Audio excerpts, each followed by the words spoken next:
सब आलोक ये सारा कि लाल मरचाई हल हल के पिसाइयो आ साला जी के कड़िए पोछा पाई हो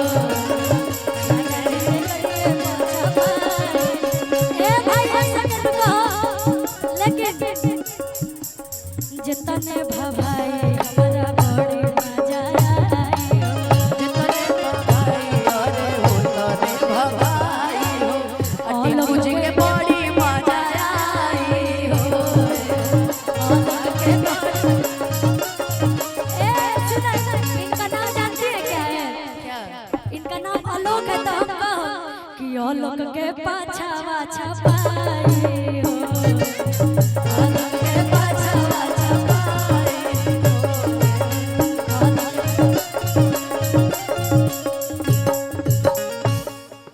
कि नहीं हाँ वो खुश रहेंगे साले साहब गाली सुन रहे इसलिए ना कि हितई में आई के हिलावा तारी डोला अरे हितई में आई के हिलावा तारी डोला हिलावा तारी डोला और ये लाइन अंजलि जी के लिए भाभी के लिए नहीं कि अलग तार बहिनी हो गई बाबा गो अलग तार बहिनी हो गई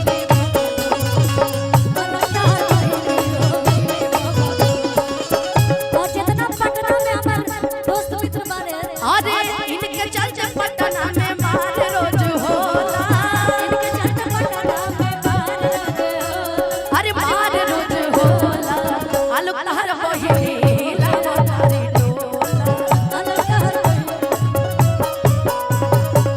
आलोक तहर बहिनी लावा तारी डोला और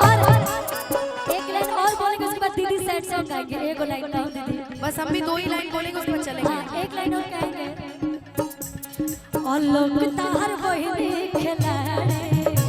ए आलोक तार बहिनी खिलाड़े हाय राम रोकेली मोटर गाड़ी हाय राम रोकेली मोटर गाड़ी ए आलोक तार बहिनी खिलाड़े ए आलोक तार बहिनी खिलाड़े हाय राम रोकेली मोटर गाड़ी हाय राम रोकेली मोटर गाड़ी रोकेली मोटर गाड़ी हाय राम ला ला ला ला लाई लाई लाई लाई ला ला ला ला ला लाई लाई लाई लाई ला ला ला ला ला लाई लाई लाई लाई ला ला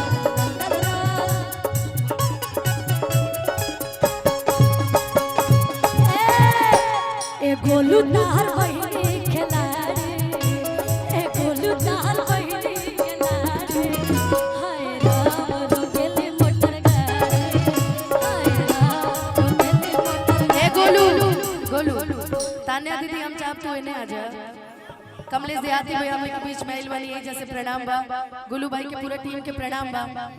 आज सोचता नहीं कि जोन साइड सॉन्ग 4 लाइन हम गाए हम सोचता नहीं कि आज हटा तो खुशी तनी तान्या दीदी के भिरी आई